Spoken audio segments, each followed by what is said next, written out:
नमस्कार। आज के इस नए एपिसोड में आप सभी का स्वागत है।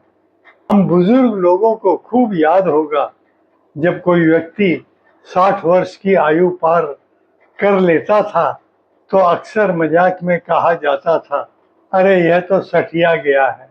अब इनकी बातों को गंभीरता से लेने की आवश्यकता नहीं है। अब समय बदल रहा है। आज 60 वर्ष की आयु जीवन का अंत नहीं बल्कि एक नए अध्याय की शुरुआत मानी जाती है। लोग 70-75 वर्ष तक सक्रिय रहते हैं, काम करते हैं, समाज में योगदान देते हैं और नई चीजें सीखते हैं। फिर भी एक उम्र के बाद कई बार वरिष्ठ जनों को यह महसूस होने लगता है कि परिवार के युवा सदस्य उनकी बातों को पहले जैसा महत्व नहीं देते हैं।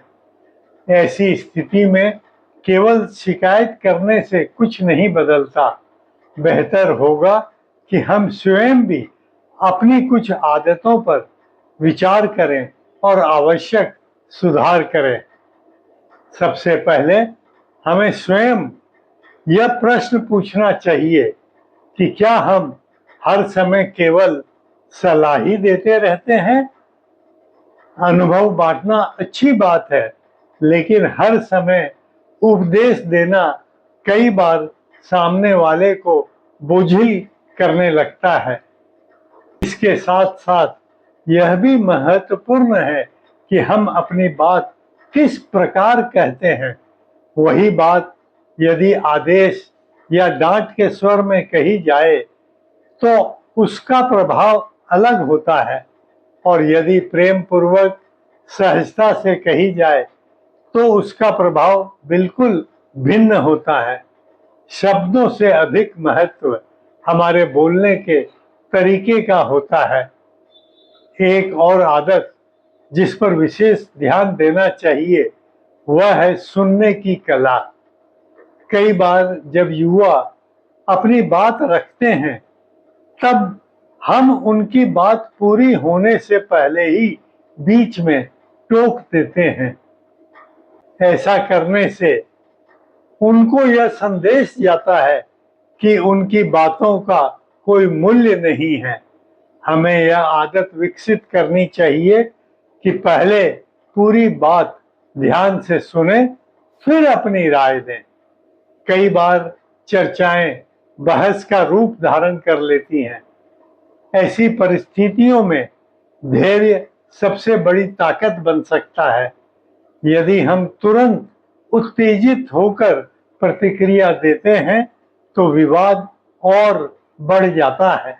इसके विपरीत यदि हम शांत रहकर बात करें तो तनाव स्वतः कम होने लगता है।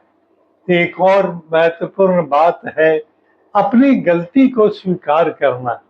यह हम सभी के लिए कठिन होता है। कई बार हमें अंदर से पता होता है कि हम गलत हैं, लेकिन हम उसे स्वीकार नहीं करना चाहते। हम अपनी बात को सही साबित करने के लिए तर्क देते रहते हैं। इससे स्थिति सुधरने के बजाय और बिगड़ जाती है। इसके अतिरिक्त हमें नई पीढ़ी की सोच को समझने का प्रयास करना चाहिए। समय बदल चुका है। तकनीक, कार्यशैली और जीवन के तरीके पहले जैसे नहीं रहे।